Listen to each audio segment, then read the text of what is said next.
Let's talk about Vallow Daybell's interview with Keith Morrison. She is so happy anytime she can be on TV, and it's obvious.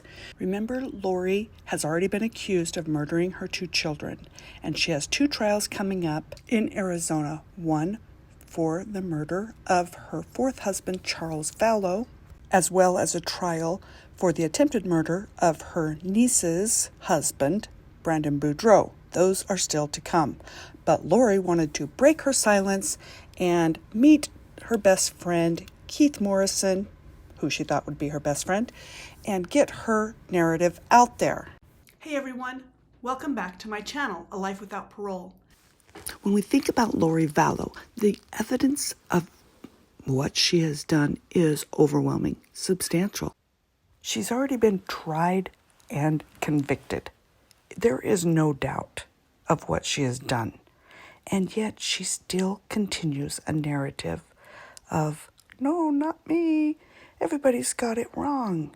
And my question is she literally delusional? Living in a fantasy world of delusions? Or is it a big con? Is it possible she's playing a huge con? I mean, someone who defrauds people by gaining their trust and then taking advantage of them? Does that sound familiar? Let's talk about it. But first, don't forget to hit that like button and subscribe, ring the bell to all, so you'll be notified when I put up new content.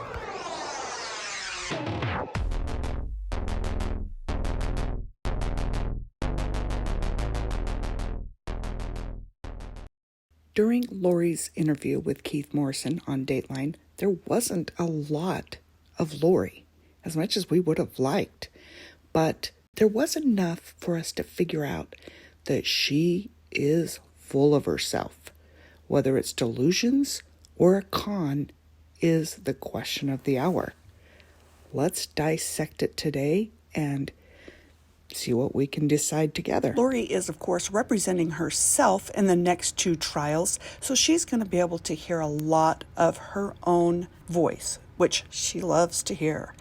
But what's interesting is how she's just thinking that we're going to fall for her stories.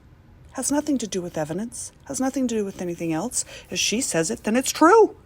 It's so narcissistic of her to say, if I say black is white, then it's white. I mean, that's basically what she's saying. I don't care what the evidence says. I don't care what anything says. If I say it, then it's true. Chad has stories. She has stories. That's all it is. Stories. They have some fascinating stories. She slips up when she's trying to talk over Keith Morrison and even calls Chad's stories stories. I think the way to tell when Lori is lying is she does this thing with her lips. She goes back and forth, back and forth, back and forth. She is very smug. I think this has worked a lot for her in her lifetime, and she's trying to pull it off. The last 5 years have definitely aged her, and the one thing that I will say is she's not good at hard times. She can't help herself but smile. Who could be laughing and smiling when they're talking about the death of their loved ones? Well, I'll tell you who. Lori. This interview was done on a police body cam right after Charles's death. We just moved in here. Gotcha. How long have you guys lived here? Sorry? How long have you lived here? Like 3 weeks. Oh, geez. Yeah, okay. That's why the neighbors don't know us. Gotcha. Like, hi neighbor, sorry. Are you working? I mean, let's think about it. Does this look like the face of someone who just witnessed her brother being beaten by her husband, and then her husband was shot and killed? If she's a con artist, that would make sense. If she's delusional, why does she come up with lies to cover up her narrative? I mean, you would just think that she would tell it because it's true. Or at least for delusional people, they think it's true. But she knows it's not true, so she's coming up with lies. I'm calling it right now. Everything Lori says during her interview is liar, liar, pants on fire. Lori is playing hardball. Her crazy, ridiculous narrative, she is going with. In fact, she's going to double down and exaggerate the most ridiculous lies and just keep on going.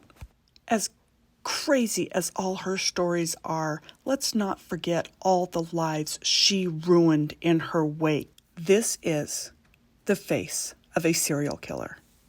As more and more information about Lori comes out and her personality comes out, I go back and forth on my opinion about whether or not she actually believes her own narrative, or if she is just doubling down on her con to the world and thinking, if I keep on going, people are gonna believe me. Are you keeping track, Keith?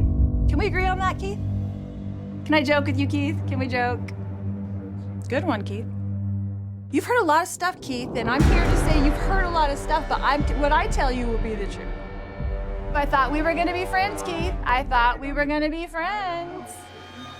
Get your facts straight, Keith. Aren't appearances not what they might seem to be, Keith? Could you get your life story out in 90 minutes, Keith? How old are you, Keith? Keith, we can talk all day. I can talk all day. I don't have anything to do. You could extend your time. Come back. Come see me. Come back. Come see me? I've got all the time in the world. Yes, she does, because she has a life without parole. So this is all a game to her. She's in jail for the rest of her life. Even though she claims she's going to be exonerated, she knows she's not. So why not play the game with whoever will come and visit her? If I was going to guess, I'm leaning towards no delusions. A total con. What do you think? She believes it, or it's all a con? Comment below and let me know your thoughts. Thanks for watching. Don't forget to like and subscribe for more updates on this case. Thank you, and I will see you again soon. See ya.